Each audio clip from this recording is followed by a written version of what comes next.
রাসূলুল্লাহ সাল্লাল্লাহু আলাইহি ওয়াসাল্লাম বাহ্যিক সৌন্দর্যেও পৃথিবীর সবচেয়ে শ্রেষ্ঠ সুন্দর ছিলেন,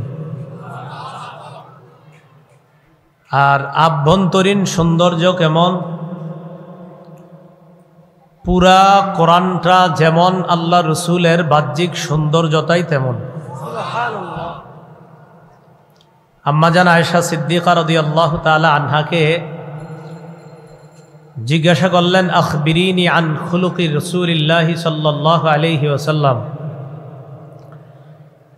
রাসূলুল্লাহ সাল্লাল্লাহু আলাইহি সাল্লামের চরিত্র নিয়ে আমাদেরকে আপনি কিছু বলেন, তার বাহ্যিক যে আভ্যন্তরীণ যে সৌন্দর্য, এই ব্যাপারে আমাদেরকে কিছু বলেন। আম্মাজান আয়েশা সিদ্দিকা রাদিয়াল্লাহু তাআলা আনহা জবাব দিলেন, কানা খুলুকুহু আল কুরআন, রাসূলুল্লাহ সাল্লাল্লাহু আলাইহি সাল্লামের চরিত্র হলো পুরা কোরআন। সিরত এটা অনুসরণীয়, পালনীয়, করণীয়। সুরত এটা শুধু অনুভব করা যাবে, আপনি চাইলেও এমন হতে পারবেন না আল্লাহ যদি না বানায়। এই জন্য রাসূল সাল্লাল্লাহু আলাইহি সাল্লাম তার বাহ্যিক সৌন্দর্য কেমন ছিল? সহিহ বুখারীর বর্ণনা 3547 নম্বর হাদিস। এই হাদিসের বর্ণনাকারী আনাস ইবনু মালিক রাদিয়াল্লাহু তাআলা আন, তিনি বলেন, কানা রাসূলুল্লাহ সাল্লাল্লাহু আলাইহি সাল্লাম রাবআতাম মিনাল কওম, রাসূলুল্লাহ সাল্লাল্লাহু আলাইহি সাল্লাম মাঝারি গড়নের ছিলেন, মধ্যম গড়নের ছিলেন। লাইসা বিত-তাওয়িল, দেখতে অসুন্দর দেখা যায় এমন লম্বা ছিলেন না, যেই লম্বা দেখতে খারাপ এরকম লম্বা ছিলেন না। ওয়ালা বিল কাসির, রাসূলুল্লাহ সাল্লাল্লাহু আলাইহি সাল্লাম দেখতে অসুন্দর দেখা যায় যেই খাটোকে এমন খাটো ছিলেন না, বরং মাঝারি গড়নের ছিলেন। আজহারুল লাউন, রাসূলুল্লাহ সাল্লাল্লাহু আলাইহি সাল্লামের শরীরের রং ছিল লাল লাল ভাব, অনেকটা গোলাপি রঙের। সুবহানাল্লাহ। লাইসা বিজাদিন কাতিতিন ওয়ালা বিসাবতিন রজিলিন, চুলগুলা একেবারে কোকড়ানো ছিল না, আবার একবারে লম্বা লম্বাও ছিল না। কেমন ছিল? যখন তেল দিতেন অথবা চিরুনি করতেন, অথবা রাসূল সাল্লাল্লাহু আলাইহি সাল্লামের চুলগুলো এত সুন্দর ছিল, দেখলেই মনে হতো ঈষৎ ঢেউ খেলানো চুল, হালকা হালকা ঢেউ খেলতেছে এমন মনে হতো।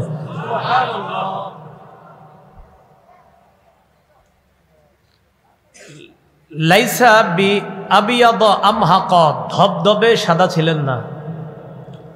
ওয়ালা বি আদামা, তমাট বর্ণের ছিলেন না, একবারে মাটির কালার ছিলেন না। তো কেমন? বললাম যে গোলাপি রঙের। রাসূলুল্লাহ সাল্লাল্লাহু আলাইহি সাল্লামের উপর যখন কোরআন নাজিল করা হয়, উনজিলা আলাইহি, নবীজির উপর যখন কোরআন নাজিল করা হয় তখন তার বয়স 40। ফালাবিসা বি মক্কা আশরান, নবীজি মক্কায় 10 বছর ছিলেন। ওয়ায়ুনজালু আলাইহি, এই 10 বছরও নবীর উপর কোরআন নাজিল হতো। এরপর মদিনায় গেলেন। ফালাবিসা বিল মাদিনা আশরা সিনিনা, মদিনায় 10 বছরের একটু বেশি সময়, এর মানে হলো 13 বছর ছিলেন মদিনায়। আরবরা সাধারণত 11, 12, 13, 14 এই সংখ্যাগুলা তারা সংখ্যায় আনে না, বড় যেই সংখ্যাটা ওটা বলে দেয়, এটা তাদের একটা ভাষার রীতি। তো আনাস বলেন, কবিজা, নবী যখন ইন্তেকাল করলেন, ইন্তেকাল যেদিন করলেন তার চুলের মধ্যে আর দাড়ির মধ্যে 20টা সাদা চুলও পাওয়া যায় নাই। 63 বছর বয়সও 20টা সাদা চুল দাড়ি হয় নাই। আনাস রাদিয়াল্লাহু তাআলা আনহুর ছাত্র বলেন, রাআইতু শা'রাম মিন শা'রিহি সাল্লাল্লাহু আলাইহি সাল্লাম, আমি নবীর একটা চুল দেখেছি। আনাস রাদিয়াল্লাহু তাআলা আনহু ছাত্র বলেন, ওয়াহুয়া আহমার, নবীর একটা চুল দেখেছিলাম লাল। কি চুল দেখছি? লাল। আমি আনাস রাদিয়াল্লাহু তাআলা আনহুকে জিজ্ঞাসা করলাম, চুল লাল কেন? হযরতে আনাস বললেন, রাসূলুল্লাহ সাল্লাল্লাহু আলাইহি সাল্লামের এই চুলটা লাল হয়েছে সুগন্ধি ব্যবহার করার কারণে। কি ব্যবহার করার কারণে? সুগন্ধি। ইহমাররা মিনাত তিব, সুগন্ধি ব্যবহার করার কারণে রাসূল সাল্লাল্লাহু আলাইহি সাল্লামের ওই চুল একটু লাল হয়েছিল একটা। তো বলছে যে এই চুলটা লাল কেন? সুগন্ধি ব্যবহার করার কারণে এই চুলটা লাল। রাসূলুল্লাহ সাল্লাল্লাহু আলাইহি সাল্লামের চেহারা মোবারক কেমন? মুসলিম শরীফের একটা হাদিস থেকে এরপরে বুখারীর হাদিসে আসবো। সহিহ মুসলিমের বর্ণনা 300 নম্বর হাদিস। এটা হলো আপনাদের মোবাইলের কিতাব অনুযায়ী, আমাদের মাদ্রাসার পাঠ্যপুস্তক অনুসারে 162 নম্বর হাদিস মুসলিম শরীফের। এই হাদিসের মধ্যে আসছে রাসূল সাল্লাল্লাহু আলাইহি সাল্লাম বলেন, সুম্মা আরাজা বিনা ইলাস সামাইস সালিসা। আমি যখন মেরাজে গেলাম, মেরাজে যাওয়ার পর 3 নাম্বার আসমানে আমাদেরকে যখন নিয়ে যাওয়া হয়, ফাইদা আনা বিউসুফ আলাইহিস সালাতু ওয়াস সালাম ফাইদা হুয়া কদ উতিয়া শাতরাল হাসান। 3 নাম্বার আসমানে গিয়ে দেখি ইউসুফ নবীকে পুরা অর্ধেক সৌন্দর্যতা দান করা হয়েছে। এটা ইউসুফ নবীর সৌন্দর্য। আমগো নবী কেমন সুন্দর ছিলেন, ইউসুফ নবী তো অর্ধেক সৌন্দর্য দেওয়া হয়েছে। রাসূল সাল্লাল্লাহু আলাইহি সাল্লামকে পৃথিবীর সবচেয়ে সুন্দর বানানো হয়েছে। কেমন সৌন্দর্যতা দান করা হয়েছে? সহিহ বুখারীর 3552 নম্বর হাদিস। এই হাদিসের মধ্যে আসছে নবীজির সাহাবী বারা ইবনে আযিব রাদিয়াল্লাহু তাআলা আনহুর বর্ণনা। সুইলাল বারা ইবনে আযিব রাদিয়াল্লাহু তাআলা আন আকানা ওয়াজহু রাসূলিল্লাহি সাল্লাল্লাহু আলাইহি ওয়াসাল্লাম মিসলাস সাইফ। বারা ইবনে আযিবকে জিজ্ঞাসা করা হলো, রাসূলুল্লাহ সাল্লাল্লাহু আলাইহি সাল্লামের চেহারাটা কি তরবারির মতো সুন্দর ছিল? জিজ্ঞাসা করা হলো। বারা ইবনে আযিব জবাব দিলেন, লা বাল মিসলাল কমার। না না, তরবারির মতো না, বরং চাঁদের মতো সুন্দর ছিল। আমরা মাঝে মাঝে বাচ্চাদেরকে কোলে নিয়ে বলি চাঁদের টুকরা, বলিনি? আরে বলেন, বলিনি? সাহাবীরা নবীজিরে ওই 40 বছরের পরে, মানে নবুয়ত দেওয়ার পরেও নবীজিরে যখন সাহাবীরা দেখতো, তখন সাহাবীরা বলতো নবীর চেহারাটা দেখলেই মনে হইতো চাঁদের টুকরা। আমরা তো বাচ্চাদেরকে বলি, সাহাবীরা নবীকে বলতেন। যখন নবী মদিনায় গেলেন তখনও বলতেন। তো মদিনায় যাওয়ার পর, নবী যখন মদিনায় গেছেন 50 বছরের পরে গেছেন মদিনায়, তো তখনও সাহাবীরা বলতেন নবীজির চেহারাটাকে চাঁদের টুকরা বলতেন। সহিহ বুখারীর বর্ণনা 3556 নম্বর হাদিস। এই হাদিসের মধ্যে আসছে নবীর একজন সাহাবী নাম কাব ইবনে মালিক। এই কাব ইবনে মালিকের ছেলের নাম আব্দুল্লাহ। বলেন তো কি নাম? আব্দুল্লাহ। কাব ইবনে মালিক হলেন নবীর ওই 3 সাহাবীর একজন, যেই 3 সাহাবীর তাবুকের যুদ্ধে না যাওয়ার কারণে নবী যখন তাবুক যুদ্ধ থেকে ফিরে মদিনায় আসলেন, সবাইকে ডাকলেন, তোমরা কেন তাবুক যুদ্ধে যাও নাই? যারা যারা যায় নাই ডাকলেন। মুনাফিকরা বিভিন্ন মিথ্যা কথা বইলা যার যার মতো বেঁচে গেছে। সাহাবী 3 জন নবীর সামনে আইসা সত্য কথা বলছে আর বলল, হুজুর আমাদের কোনো উজর ছিল না, কোনো কারণ ছাড়াই আমরা যাই নাই।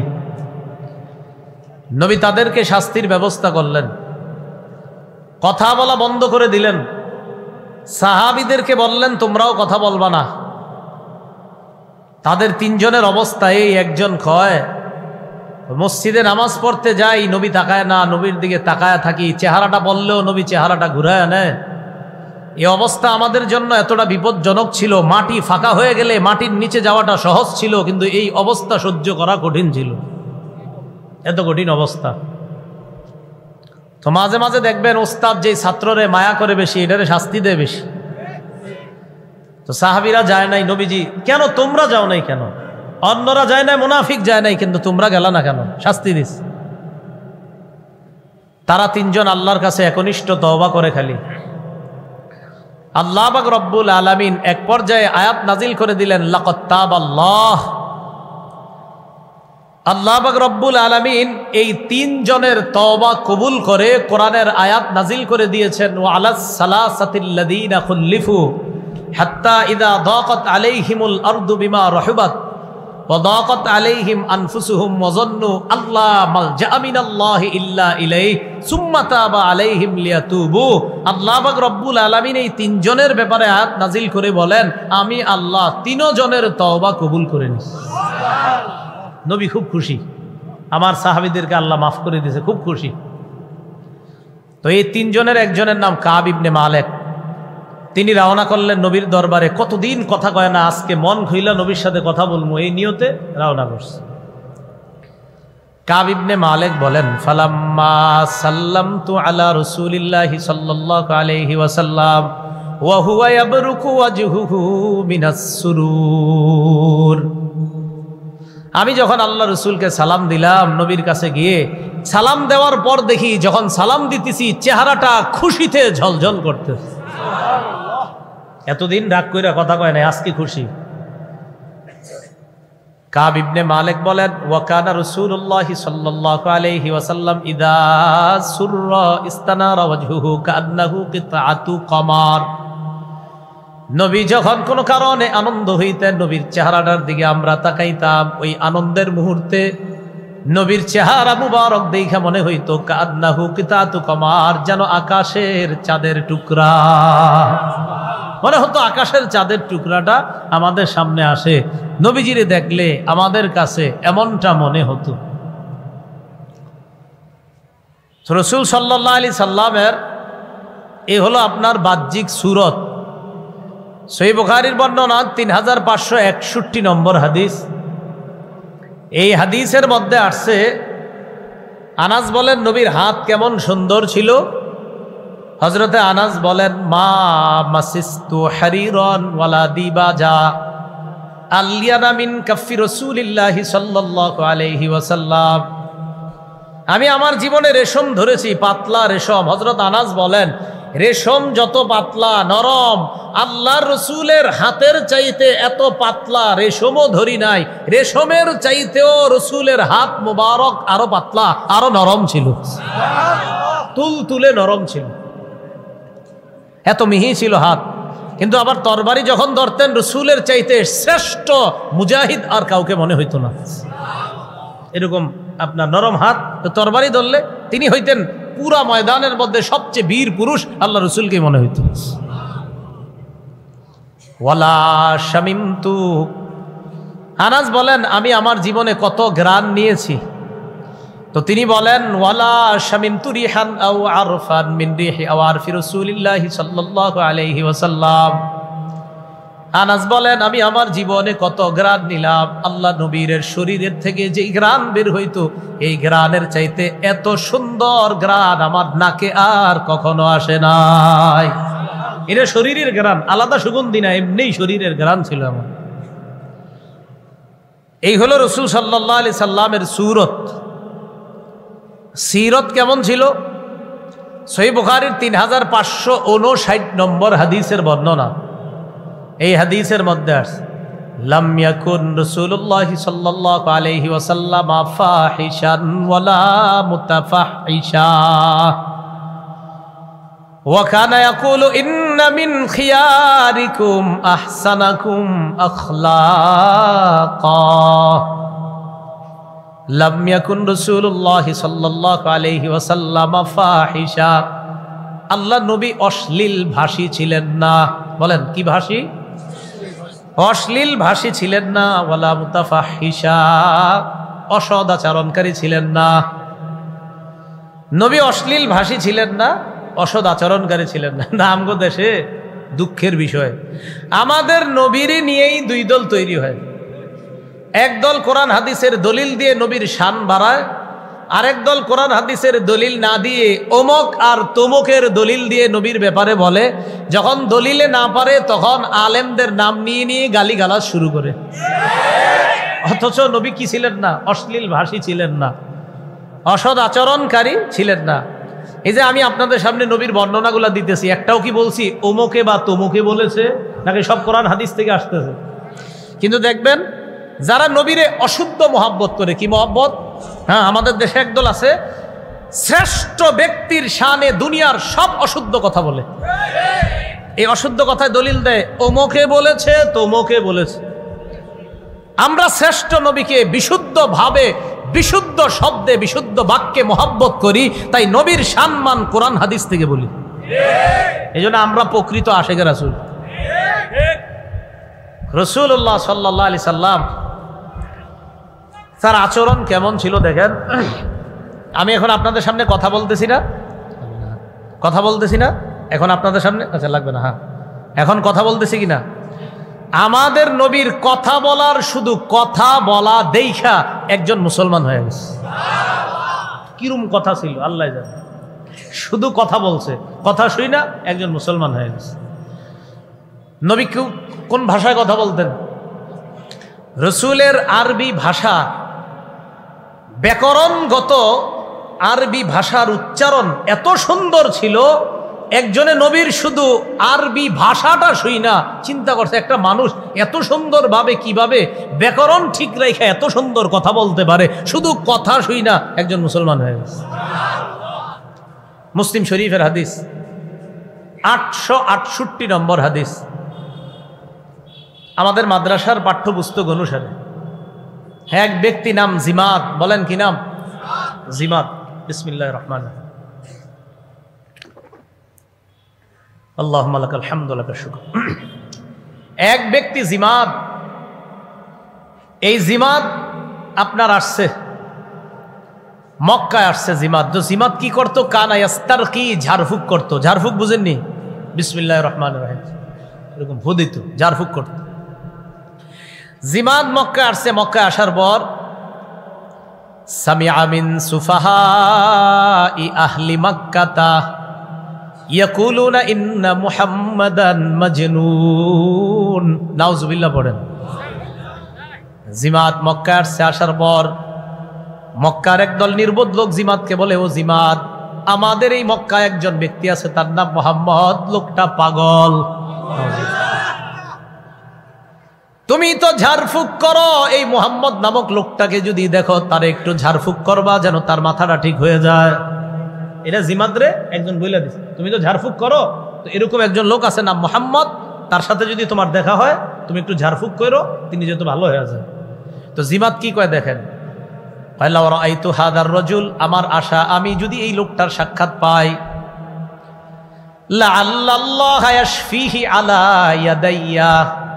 আমি যদি এই লোকটার সাক্ষাৎ পাই, আমার আশা আমার ঝাড়ফুঁকের কারণে আল্লাহ তারে সুস্থ বানায়া দিবে। জিমাদ কয়, আবার আল্লাহর উপরে ভরসা। কি কয়? আমার আশা আমি যদি এই লোকটারে পাই, তা আমার আশা আল্লাহ আমার হাতে তাকে সুস্থ করে দিবে। ফালাকিয়াহ, নবীর সাথে সাক্ষাৎ হয়ে গেছে। সাক্ষাৎ হওয়ার পর জিমাদ কয়, তোমার ব্যাপারে সব শুনছি, টেনশনের কারণ নাই। ইন্নি আর কি, আমি ঝাড়ফুঁক করি, আমি যদি তোমার ঝাড়ফুঁক করি, আমি আশাবাদী আমার হাতে আল্লাহ যারে চায় তারে সুস্থ করে দেয়, তো আমার আশা তোমারেও সুস্থ করে দিবে, তুমি টেনশন করবা না। আমগো নবীরে বলতেছে। তো নবীজি এই কথা শুই না, নবীজি বললেন ইন্নাল হামদালিল্লাহ। নবীজি বললেন ইন্নাল হামদালিল্লাহ, সমস্ত প্রশংসা আল্লাহর। নবীজি এটা যখন বলছে, জিমাদ ভালো করে শোনেন কি কয়। নাহমাদুহু ওয়া নাস্তাঈনু, নবী বললেন আমি আল্লাহর প্রশংসা করি, আল্লাহর কাছে সাহায্য চাই।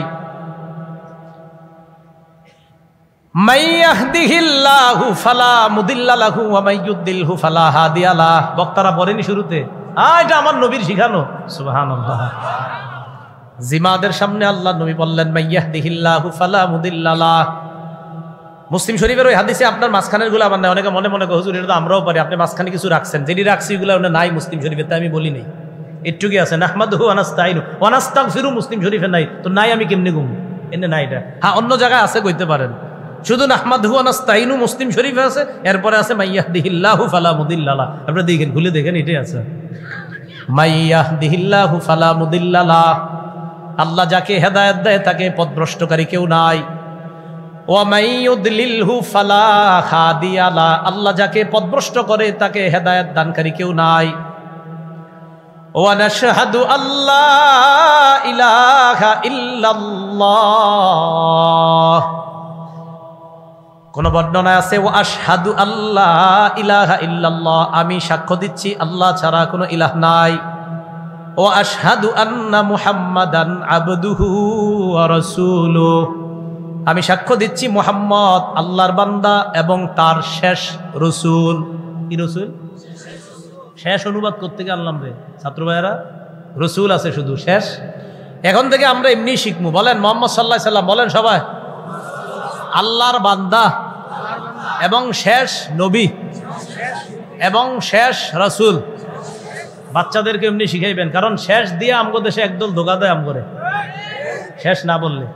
এদের পোস্টার, অফিস, আদালত সব জায়গায় দেখবেন লেখা লা ইলাহা ইল্লাল্লাহু মুহাম্মাদুর রাসূলুল্লাহ, সুন্দর কালিমা লেখা, আল্লাহ ছাড়া কোনো ইলাহ নাই, মুহাম্মদ সাল্লাল্লাহু আলাইহি ওয়াসাল্লাম আল্লাহর রাসূল। এবার যদি আপনি প্রশ্ন করেন, অনুবাদ করেন, তারা অনুবাদ করে আল্লাহ ছাড়া কোনো ইলাহ নাই, মুহাম্মদ সাল্লাল্লাহু আলাইহি ওয়াসাল্লাম আল্লাহর রাসূল, অনুবাদও ঠিক আছে। এবার যদি বলেন শেষ রসুল নি, কয় ব্যাখ্যা আছে? হ্যাঁ, আপনি বলবেন মুহাম্মদ সাল্লাল্লাহু আলাইহি ওয়াসাল্লাম আল্লাহর রাসূল, এ বলবে হ্যাঁ, তখনই প্রশ্ন করবেন মুহাম্মদ সাল্লাল্লাহু আলাইহি ওয়াসাল্লাম আল্লাহর শেষ রসুল, এটা বিশ্বাস করেননি, তখন আপনাকে বলবে ব্যাখ্যা আছে। এই জন্য মনে রাখবেন, আমাদের দেশে অনেকে আছে যারা আমাদের নবীরে নবী মানে, শেষ নবী মানে না, তাই তারা কাফের। আমাদের নবীরে অনেকে রসুল মানে, শেষ রসুল মানে না, তাই সূরা আহজাবের 40 নম্বর আয়াত অস্বীকার করার কারণে সবাই কাফের। যতজন সূরা আহজাবের 40 নম্বর আয়াত অস্বীকার করবে, সে যেই হবে সে কাফের হবে। কোরআনের আয়াত অস্বীকার করলে কি ইমানদার থাকে না কাফের হয়ে যায়? তো সূরা আহজাবের 40 নম্বর আয়াতে কি আছে? মা কানা মুহাম্মাদুন আবা আহাদিম মির রিজালিকুম ওয়ালাকির রাসূলুল্লাহ ওয়া খাতামান নাবিয়্যিন।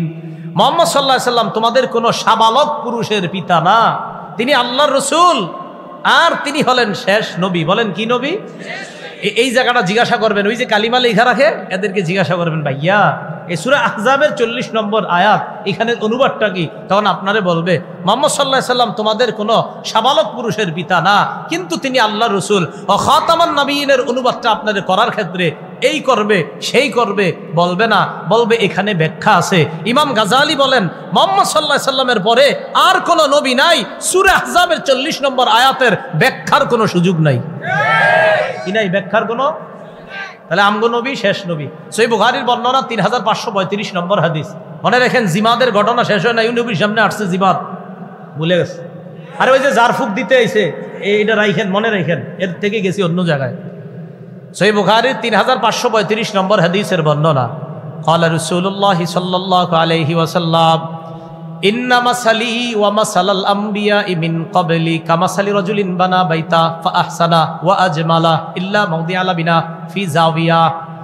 রাসূলুল্লাহ সাল্লাল্লাহু আলাইহি সাল্লাম বলেন, আমার আর আমার পূর্ববর্তী নবীদের দৃষ্টান্ত হলো এক ব্যক্তির মতো, যে ব্যক্তি একটা ঘর বানাইছে, ঘর বানানোর পর রং ঢং সব করছে, ঘরের সব ঠিক সৌন্দর্যতা দেওয়া হয়েছে, একটা ইটের জায়গা ফাঁকা রাখছে। বলেন সমাপ্ত ঘর না অসমাপ্ত? ইটের জায়গা বাকি আছে, তো ইটের জায়গাটা বাকি। ফাজাআলান নাসু ইয়াতুফুনা বিহি ওয়া ইয়াজাবুনা লাহ, জনগণ ওই ঘরটা দেখতে যায়, যাওয়ার পর আশ্চর্য হয়ে যায়, এত সুন্দর একটা ঘর। বলেন তো আপনারা আশ্চর্য আরো বেশি হয় কেন? ওই ইটটা নাই। সবাই আশ্চর্য হয়ে যায় আর বলে হাল্লা উদিআত হাদিহিল লাবিনা। জনগণ যখন ইট না দেখতে পায় তখন বলে কেন এই ইটটা লাগানো হয় নাই? নবীজি বলেন আনা খাতামুন নাবিয়্যিন লা নাবিয়্যা বা'দি আনা তিলকা আল্লাবিনা। আল্লাহ নবী বলেন আমি হলাম সেই ইট, আমার মাধ্যমে ওই ঘরের ওই ইট লাগিয়ে দিয়ে আল্লাহ ঘরের সৌন্দর্যের সমাপ্ত করে দিয়েছেন। আমি সেই ইট, আমার মাধ্যমে ওই ঘরের সৌন্দর্যের সমাপ্ত আল্লাহ করেছেন। আদম থেকে ঈসা নবী পর্যন্ত নবুয়তের ঘর আল্লাহ সাজাইছে, একটা ইটের জায়গা ফাঁকা রাখছে। শোনো দুনিয়ার মানুষ, আমি মুহাম্মদ সেই ইট, আমার মাধ্যমে আল্লাহ নবুয়তের ওই ঘরের সৌন্দর্যের সমাপ্ত করে দিয়েছে। তাহলে আমাদের নবীর পরে আর কোনো নবী নাই। এখন কোন আপনারা ইটের জায়গা কি এখন আর ফাঁকা আছে না এখন আর নাই? তাহলে যারা এখন নবুয়ত দাবি করে হেগরে কই রাখবো? এই জন্যই তো কাফের। এই জন্য কি এই পর্যন্ত প্রায় 19 জন দাবি করছে নবী। কয়জন? এর মধ্যে মহামান্য 2 জন মহিলাও আছে, মানে 2 জন মহিলাও আছে, এরাও আমরা নবী। কি এক টেনশনের বিষয়, চিন্তা করছেন নি? আপনি কি লেগে কনছেন নবী? হে কয় এরাও নবী। আল্লাহ আমাদেরকে এই সমস্ত প্রতারকদের থেকে হেফাজত করেন। কোথায় ছিলাম? ওয়া আশহাদু আন্না মুহাম্মাদান আবদুহু ওয়া রাসূলুহু, আমি সাক্ষী দিচ্ছি মুহাম্মদ সাল্লাল্লাহু আলাইহি সাল্লাম আল্লাহর বান্দা এবং শেষ রাসূল। তো জিমাত যখন এগুলা শুনছে, শোনার পর জিমাত চুপচাপ। নবীজি মাত্র ভূমিকা নিছে, এবার কথা বলা শুরু করবে। নবী বললেন আম্মা বাদু। আম্মা বাদু বলে আল্লাহ নবী যখন কথা বলা শুরু করবেন তখন জিমাত কয় থামো, আর কথা বলবা না, থামো। আইদা আলাইয়া কালিমাতিকা হাউলা, তুমি এই মাত্র যেই কথাগুলা বললা এই কথাগুলা আবার আমারে শোনাও। তুমি যে মাত্র যেগুলা বললা আমারে শোনাও, ভূমিকাটাই শোনাও, সামনে কথা দরকার নাই, শুধু ভূমিকাটা আবার শোনাও। আদাহুন্না আলাইহি রাসূলুল্লাহ সাল্লাল্লাহু আলাইহি ওয়াসাল্লাম সালাস মাররাত, আল্লাহ নবী 3 বার আবার শোনাইছে। কয়বার? জিমাত 3 বার শোনার পর কয় মুহাম্মদ সামিআতু কাউলাল কাহানা, আমি দুনিয়ায় অনেক সফর করছি, আমি গণকদের কথা শুনছি। ওয়া সামিআতু কাউলা সাহারা, আমি জাদুকরদের কথা শুনছি। ওয়া কাউলা শুআরা, আমি কবিদের কথা শুনছি। কি কয় দেখেন, জিমাত কয় আমি দুনিয়ায় অনেক জায়গায় সফর করেছি, আমি গণকদের কথা শুনেছি, আমি কবিদের কথা শুনেছি, আমি জাদুকরদের কথা শুনেছি। ওয়াল্লাহি মা সামিআতু মিসলা কালিমাতিকা হাউলা লাকাদ বালাগনা নাউসাল বাহরি। নবীজিকে বলে মুহাম্মদ তুমি যেই বাক্যগুলা বললা, তোমার বাক্যের অর্থ এত গভীরের মধ্যে পৌঁছেছে। আমি দুনিয়ায় গণকের কথা শুনলাম, জাদুকরের কথা শুনলাম, কবিদের কথা শুনলাম, আল্লাহর কসম এত গভীর অর্থ সম্পন্ন কথা আজকে সর্বপ্রথম তোমার মুখে শুনলাম। শেষ হয় নাই। এবার জিমাত কয় হাতি ইয়াদাকা উবাইআকা আলাল ইসলাম, হাতটা বাড়ায় দাও, আমি এই মুহূর্তে তোমার হাতে হাত রেখে কালিমা পড়ে মুসলমান হয়ে যেতে চাই। কি সুন্দর করে কথা কইতো, কথা শুই নেই মুসলমান, বক্তব্য শুরু করে নাই, মানে বলবে ইসলাম কি জিনিস সেটাও শুরু করে নাই, শুধু ভূমিকায় একটু 2-4টা কথা বলছে। হয় থামো, আবার বলো, নবী বলছে আবার বলো, বলছে আবার বলো, বলছে 3 বার বলার পরে কয় দুনিয়ার বহু কথা শুনছি, আল্লাহর কসম তোমার মতো এত সুন্দর কথা আমি কখনো শুনিনি। বায়াত হইছে। তো জিমাদের পিছে ওর জাতির আরো লোক আছে। নবীজি কয় ওয়া আলা কওমিকা, আচ্ছা আপনার পিছে আপনার সম্প্রদায় যারা, এরা জিমাত কয় আলা কওমি, শুধু আমি না আমার পুরা সম্প্রদায় সহ তোমার হাতে এই মুহূর্তে বায়াত হয়ে গেল। তো নবীজি সাল্লাল্লাহু আলাইহি সাল্লাম এত সুন্দর করে কথা বলতেন, এটা তার জীবনের একটা চারিত্রিক বৈশিষ্ট্য যে রাসূল সাল্লাল্লাহু আলাইহি সাল্লাম কথা বলতেন খুব সুন্দর করে। রাসূলুল্লাহ সাল্লাল্লাহু আলাইহি সাল্লামের জীবনের আরেকটা সুন্দর বৈশিষ্ট্য, নবীজি সাল্লাল্লাহু আলাইহি ওয়াসাল্লাম অসুস্থ ব্যক্তিকে দেখতে যাইতেন। কারে বলেন তো? অসুস্থ ব্যক্তিকে দেখতে যাইতেন। এক ইয়াহুদি ছিল গোলাম, রাসূল সাল্লাল্লাহু আলাইহি সাল্লামের খেদমত করত।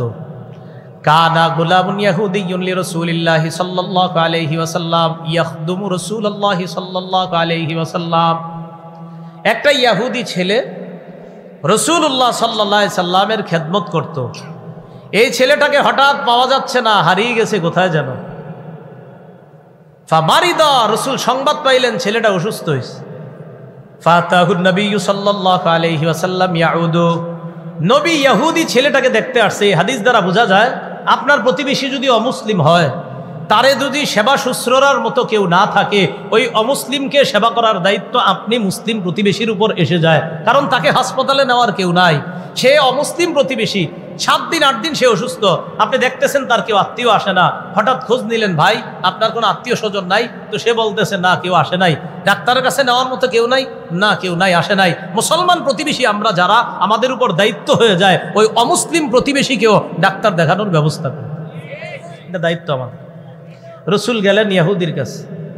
ইয়াহুদি ছেলেটা অসুস্থ, রসুলের খেদমত করে, দরবারে আইসা বসে, তার মাথার কাছে গিয়ে আল্লাহ রসুল বসছেন। মাথার কাছে বৈশা তাকে নবীজি বলতেছেন, আসলিম, এই তুমি মুসলমান হয়ে যাও। কি বললেন? আসলিম, এই তুমি মুসলমান হয়ে যাও। ছেলেটা মারা যাবে যাবে অবস্থা। ছেলেটা কি করছে? যখন বলছে আসলিম তুমি মুসলমান হও, ছেলেটা ওর বাবার দিকে তাকায়। তার বাবায় কি কয়? তো বাবার নজরা ইলা আবিহি, বাবার দিকে তাকাইছে। বাবা ইহুদি পাশে। বাবা ইশারার মাধ্যমে বলতেছে, আতি আবুল কাসেম, তোমারে যা বলছে মেনে নাও। ছেলেটা মুসলমান হয়ে গেছে। নবী এত খুশি হইছে, ঘর থেকে বাইর হয়ে যাওয়ার সময় বলতেছে, আলহামদুলিল্লাহিল্লাযী আনকাযাহু মিনান নার। সমস্ত প্রশংসা আল্লাহর, যেই আল্লাহ এই মাত্র ইসলামের নিয়ামত দিয়ে ছেলেটাকে জাহান্নাম থেকে মুক্ত করছে। তো এই ছিল রাসূল সাল্লাল্লাহু আলাইহি সাল্লামের আখলাক। অসুস্থ ব্যক্তিকেও তিনি দেখতে যাইতেন। রাগের সময় রাসূল সাল্লাল্লাহু আলাইহি সাল্লাম নিজের রাগকে সংবরণ করতেন, ক্রোধকে সংবরণ করতেন, ধৈর্য ধারণ করতেন। রাসূলুল্লাহ সাল্লাল্লাহু আলাইহি সাল্লাম একবার একটা চাদর গায়ে দিয়ে আছে। চাদরটা নাজরানি চাদর, নাজরানি চাদর। এই চাদরের পাত আপনার একটু মোটা, চাদরটা গলায় দিয়ে আছে, গায়ে দিয়ে আছে। জাআহু আরাবিয়্যুন ইলা রাসূলিল্লাহি সাল্লাল্লাহু আলাইহি ওয়াসাল্লাম, এক গ্রাম্য ব্যক্তি আসছে। আসার পর ফাজাজাবা বিহি, আল্লাহ নবীর চাদর ধইরা পিছন থেকে টান দিছে, এমনি টান দিছে, এই মুহাম্মদ, এমনি টান দিছে। গ্রাম্য ব্যক্তি তো টান দিছে। আনাস রাদিয়াল্লাহু তাআলা আনহু বলেন, ফানাযারতু ইলা সাফহাতি আতিকি রাসূলিল্লাহি সাল্লাল্লাহু আলাইহি ওয়াসাল্লাম। চাদর টান দেওয়ার পর আমি নবীর গাল মুবারক, গলা মুবারকের মধ্যে তাকাইলাম, গর্দান দেখলাম। চাদর এত জোরে টান দিছে, টান দেওয়ার কারণে চাদরের কর্নারে যেই মোটা অংশগুলা ছিল, এইগুলার দাগ নবীর ওই গলার মধ্যে বসে গেছে। দাগ তো জোরে টান দিছে, বলে দাগ বসে। আমি আমনে আমগরে যদি এরকম কেউ টান দিত, আমরা কি করতাম? আগে কতক্ষণ দেও, পরে যাওয়ার হবে নাকি? নবীজি তাকাইছে। তাকানোর পর ওর তো একটু অনুশোচনা হওয়া উচিত যে আপনার এইভাবে টান দিছি। আমরা কি বলি? সরি, দুঃখিত, বা এরকম। আরবরা বলে আফওয়ান, ক্ষমা করেন। নবীজি তার দিকে তাকাইছে। তাকানোর পর সে নবীজিরে কি বলতেছে? মুহাম্মদ, আতি মিন মালিল্লাযী আতাকা, আল্লাহ তোমারে যে সম্পদ দিছে বাইতুল মাল, তুমি নাকি এখান থেকে অনেক দান করো, আমারও দান করো, আমি দানের জন্য আসছি। চিন্তা করেন, টান দিছে, কোথায় অনুশোচনা করবে? নবী তাকাইছে। তাকানোর পর কয়, দাও দাও, মাল দাও, সম্পদ দাও, ওই যে তোমারে আল্লাহ দিছে ওখান থেকে আমারে দাও। নবী তার দিকে তাকাইছে। ফাদাহিকা, তাকায় একটা হাসি দিছে। এই আচরণ দেখা হাসি দিছে। হাসি দেওয়ার পর সাহাবীদেরকে বললেন, যা চায় দিয়ে দাও। قال رسول الله صلى الله عليه وسلم ليس الشديد بالسرعة إنما الشديد الذي يملك نفسه عند الغضب। আল্লাহ নবী বলেন, কুস্তিতে যেই ব্যক্তি বিজয় হয় সে প্রকৃত বীর না, রাগের সময় যে নিজেকে নিয়ন্ত্রণ করতে পারে, আমি নবী তাকে দুনিয়ার সবচাইতে বীর বাহাদুর হিসাবে ঘোষণা করলাম। হ্যাঁ, কুস্তিতে যে বিজয় হয় সে বীর না, রাগের সময় যে নিজের নিয়ন্ত্রণ করে সে হলো প্রকৃত বীর। রাসূল সাল্লাল্লাহু আলাইহি সাল্লাম বলেন, আমি তাকে প্রকৃত বাহাদুর বলে ঘোষণা করলাম। তো রাসূলুল্লাহ সাল্লাল্লাহু আলাইহি সাল্লামের এই ছিল একটা অবস্থা, তিনি রাগের সময় নিজেকে নিয়ন্ত্রণ করতেন। আরেকটা বৈশিষ্ট্য ছিল, রাসূল হাসি মুখে থাকতেন, মুস্কি হাসি দিতেন। আন জারির ইবনে আব্দুল্লাহ রাদিয়াল্লাহু তাআলা আনহু قال মা হাজাবানি রাসূলুল্লাহ সাল্লাল্লাহু আলাইহি ওয়াসাল্লাম মুনযু আসলামতু ওয়ালা রাআনি ইল্লা তাবাসসামা ফি ওয়াজহি। জারির ইবনে আব্দুল্লাহ বলেন, আমি ইসলাম গ্রহণ করার পর থেকে রাসূলুল্লাহ সাল্লাল্লাহু আলাইহি সাল্লামের কাছে আমি যতবার গিয়েছি, কখনো আমারে আড়াল করে নাই, ততবার আমারে সুযোগ দিছে, কথা বলছে। যতবার আমার দিকে নবী আমার জীবদ্দশায়, নবীর জীবদ্দশায় তাকাইছে, ততবার একটা মুস্কি হাসি দিছে আমার দিকে তাকায়, ততবার একটা মুস্কি হাসি দিছে। এই ছিল রাসূল সাল্লাল্লাহু আলাইহি সাল্লামের আখলাক। এখন আসেন, ঘরে বিবি আছে যাদের, আছে না? বিবি আছে না? আচ্ছা। ক্বালা রাসূলুল্লাহ সাল্লাল্লাহু আলাইহি ওয়াসাল্লাম আকমালুল মুমিনিনা ঈমানা আহসানুহুম খুলুকা। রাসূলুল্লাহ সাল্লাল্লাহু আলাইহি সাল্লাম বলেন, সবচাইতে কামেল মুমিন, সবচাইতে পরিপূর্ণ মুমিন ওই ব্যক্তি যে ব্যক্তির চরিত্রটা সবচাইতে সুন্দর। আমি নবী তাকে কামেল পরিপূর্ণ মুমিন বলে ঘোষণা করলাম। তো এবার কি কয় দেখেন, নবীজি বলেন ইন্না মিন খিয়ারিকুম, এটা বুখারীর বর্ণনা, আহসানাকুম আখলাকা, তোমাদের মধ্যে সবচেয়ে উত্তম ওই ব্যক্তি যার চরিত্রটা সুন্দর। আর তিরমিজির বর্ণনায় বলেন খিয়ারুকুম খিয়ারুকুম লিআহলিহি। আচ্ছা শোনো, তোমাদের মধ্যে যাদের বিবি আছে, এই বিবির কাছে যার চরিত্র সুন্দর, আমি নবী তাকে সবচাইতে শ্রেষ্ঠ চরিত্রের অধিকারী মুমিন বলে ঘোষণা করলাম। আপনার বিবি বলতে হবে আপনার চরিত্র ভালো কিনা। আপনার বিবির অগোচরে আপনি 14 জনের সাথে ফোনে কথা বলেন, তাহলে ঠিক না কিন্তু বিষয়টা। আপনার বিবি কিন্তু ধরে ফেলবে আপনারে, আপনি যে অন্যদিকে ঝামেলা করতেছেন, এটা মনে রাখেন কিন্তু। তো এই জন্য আপনার বিবির কাছে যদি চারিত্রিকভাবে শ্রেষ্ঠ হন, নবী বলেন সেই শ্রেষ্ঠ। এবার নবী কি কয় দেখেন, খায়রুকুম খায়রুকুম লিআহলিহি, তোমাদের মধ্যে সবচেয়ে উত্তম ওই ব্যক্তি যে তার পরিবারের কাছে উত্তম। তোমাদের মনে প্রশ্ন আসতে পারে আমি নবী আমার পরিবারের কাছে কেমন? ওয়া আনা খায়রুকুম লিআহলি, আমি আমার বিবিদের কাছে এই পৃথিবীর সবচেয়ে শ্রেষ্ঠ পুরুষ। নবীজি বলে আমার বিবিদের কাছে খোঁজ নাও, আমি সবচাইতে শ্রেষ্ঠ মানুষ আমার বিবিদের কাছে। এই হলো রাসূল সাল্লাল্লাহু আলাইহি সাল্লামের সিরত। রাসূল সাল্লাল্লাহু আলাইহি সাল্লামের আভ্যন্তরীণ যে অবস্থা, নবীজি সাল্লাল্লাহু আলাইহি সাল্লাম বিবিদের ঘরের কাজেও সহযোগিতা করতেন। বিবিরা যখন ঘরে কাজ করতেন, এই কাজেও রাসূল সাল্লাল্লাহু আলাইহি সাল্লাম সহযোগিতা করতেন। শুধু তাই না, মাঝে মাঝে বিবি যখন পানি পান করতেন, বিবির পানি পান করা পাত্রটা আম্মাজান আয়েশা বলেন, আল্লাহর নবী আমি অসুস্থ অবস্থায়, অসুস্থ মানে মা বোনদের যে অসুস্থতা হয় এটা তো আমরা বুঝি বিষয়টা, আমি অসুস্থ অবস্থায় পানি পান করেছি গ্লাস থেকে।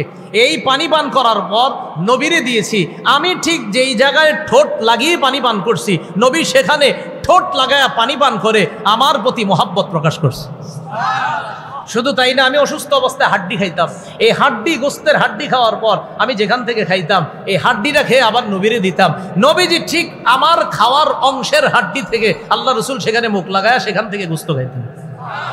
এইভাবে স্ত্রীদের সাথে আল্লাহ রসুল সাল্লাল্লাহু আলাইহি সাল্লাম তার আখলাককে প্রকাশ করতেন। তাহলে রসুল সাল্লাল্লাহু আলাইহি সাল্লাম যেমনিভাবে বাহিরের জগতের মানুষের সাথেও তার আখলাক ছিল খুব সুন্দর, ঠিক তেমনিভাবে রসুল সাল্লাল্লাহু আলাইহি সাল্লামের ঘরের তার স্ত্রী যারা, তাদের সাথে রসুলের চরিত্র খুব সুন্দর ছিল। নবীজি সাল্লাল্লাহু আলাইহি সাল্লাম মক্কা বিজয় যখন হয়, মক্কা বিজয় হওয়ার পর রসুল সাল্লাল্লাহু আলাইহি সাল্লাম বীরের বেশে মক্কায় ঢুকলেন। যারা নবীজিরে হুদাইবিয়া সন্ধির সময় বলছে আমগো এলাকার কেউ যদি মদিনায় যায় তাকে ফেরত দিতে হবে, আপনাদের কেউ যদি মক্কায় আসে তাকে ফেরত দেওয়া হবে না, হযরতে ওমর কয় এটা কোনো কথা? বুঝেন কথাটা, যে আমগো এলাকার কেউ মদিনায় গেলে ফেরত দিতে হবে, মদিনার কেউ আসলে আমরা ফেরত দিব না। হযরত ওমর কয় হুজুর এটা কেমন কথা? ওমর থামো। আবার বলতেছে এমন এমন শর্তগুলা দিছে যেই শর্তগুলা একদম অসুন্দর। আল্লাহ পাক রব্বুল আলামিন আয়াত নাজিল করে দিলেন, ইন্না ফাতাহনা লাকা ফাতহাম মুবিনা, নবী আমি আপনাকে স্পষ্ট বিজয় দান করলাম। হযরতে ওমর কয় হুজুর এটা কি বিজয়? এরা যা বলে আমরা মেনে নিছি, এটা কি বিজয়? এরপরে আপনার 2 বছর পর যখন রাসূল বীরের বেশে যখন মক্কায় প্রবেশ করছে, হযরতে ওমর কয় তখন আমার বুঝে এসে গেছে আল্লাহ কেন এটাকে স্পষ্ট বিজয় বলছে। মক্কায় যাওয়ার পর রাসূল সাল্লাল্লাহু আলাইহি সাল্লাম কাবার সামনে দাঁড়াইলেন। এবার বীর নেতা রাসূল সাল্লাল্লাহু আলাইহি সাল্লাম সবচাইতে শ্রেষ্ঠ একজন আদর্শ ব্যক্তি হিসাবে দাঁড়াইলেন। দাঁড়ায়া যারা নবীর উপর অত্যাচার করছে, এই এলাকা থেকে বের করছে, যারা রাসূলের সাথে হুদাইবিয়া সন্ধির চুক্তি ইত্যাদির মধ্যে ভয়ঙ্কর ভয়ঙ্কর চুক্তি দিয়েছে, এই তাদেরকে নবী বললেন আচ্ছা আমার কাছে তোমরা কেমন আচরণ কামনা করো? সবাই কয় মুহাম্মদ তোমার কাছে আশা তুমি আমাদেরকে মাফ করে দিবা। রাসূলুল্লাহ সাল্লাল্লাহু আলাইহি সাল্লাম সেদিন 11 জন ছাড়া আর যারা আছে সবাইকে বললেন আমি সবাইকে সাধারণ ক্ষমা ঘোষণা করে দিলাম। যদিও যে 11 জন, ওই 11 জনকেও কিন্তু সবাইকে শাস্তি দেওয়া হয় নাই। এর মধ্যে আবু জাহেলের ছেলে ইকরিমা যিনি ছিলেন তিনিও কিন্তু আপনার মুসলমান হয়েছে, আবার অনেকে মুসলমান হয়েছে, আবার অনেককে শাস্তি দেওয়া হয়েছে। তো রাসূল সাল্লাল্লাহু আলাইহি সাল্লামের কাফেরদের কাছে জানতে চাইলেন আমার কাছে কেমন আচরণ করো, তো কেমন আচরণ কামনা করো? তারা কয় আমরা তোমার কাছে আচরণ কামনা করি, তুমি আমাদেরকে মাফ করে দিবা, উত্তম আচরণ করবা। নবী কয় ঠিক আছে মাফ করে দিলাম। তো রাসূল সাল্লাল্লাহু আলাইহি সাল্লামের সিরত এটা হলো বাহ্যিক সৌন্দর্য, সুরত এটা হলো সুরত বাহ্যিক সৌন্দর্য আর সিরত আভ্যন্তরীণ সৌন্দর্য। তাহলে টোটাল আলোচনাটা বুঝে থাকলে বলেন, বাহ্যিক সৌন্দর্য শ্রেষ্ঠ ছিলেন কে? মুহাম্মদ সাল্লাল্লাহু আলাইহি সাল্লাম। আভ্যন্তরীণ সৌন্দর্য শ্রেষ্ঠ ছিলেন কে? মুহাম্মদ সাল্লাল্লাহু আলাইহি সাল্লাম। তাহলে সুরত সিরত, একটা হলো সুরত বাহ্যিক সৌন্দর্য, আর একটা হলো সিরত আভ্যন্তরীণ সৌন্দর্য। আল্লাহ আমাদের সকলকে সিরত যেন আমরা আমাদের জীবনে বাস্তবায়ন করতে পারি, আল্লাহ তৌফিক দান করেন। সিরত বাস্তবায়ন করতে কারা কারা রাজি আছে? সিরত মানে কি? আদর্শ। বলেন সবাই, সিরত মানে কি? তাহলে আদর্শ বাস্তবায়ন করবেন? হাত নামায়েন না কেউ। নবীজি এক হাদিসে বলছে, আল উলামা ওয়া ওয়ারাসাতুল আম্বিয়া, আলেমগণ নবীদের ওয়ারিস। আলেমগণ কার ওয়ারিস? এই কথা মানেননি? মানেননি? তাহলে নবীর বলছে আলেমগণ নবীদের ওয়ারিস। এখন নবীদের ওয়ারিসদেরকে ওয়ারিস মনে করাও রাসূল সাল্লাল্লাহু আলাইহি সাল্লামের কথাকে মান্য করা। কি বলেন? তাহলে নবীর কথা সবাই মানবেন তো? আচ্ছা, হাদিসে বুখারীর বর্ণনার মধ্যে আসছে, এই মজলিসে যারা বসছেন, মজলিস শেষ করে যারা যাবেন, তাদেরকে আল্লাহ এমনভাবে এখান থেকে নিবেন, আল্লাহ পাক রব্বুল আলামিন ফেরেশতাদেরকে সাক্ষী রেখে বলবেন, তোমরা সাক্ষী থাকো, আন্নী কদ গফারতু লাহুম, আমি তাদেরকে মাফ করে দিলাম। তাহলে এই মজলিসের এটা হলো বৈশিষ্ট্য, বুঝছেন তো? তাহলে সিরত কি? আমরা নবীর আদর্শ গ্রহণ করে গুনাহমুক্ত করে নিজেদেরকে ইনশাআল্লাহ দুনিয়া থেকে আমরা কবরে যাওয়ার চেষ্টা করব। বলেন ইনশাআল্লাহ।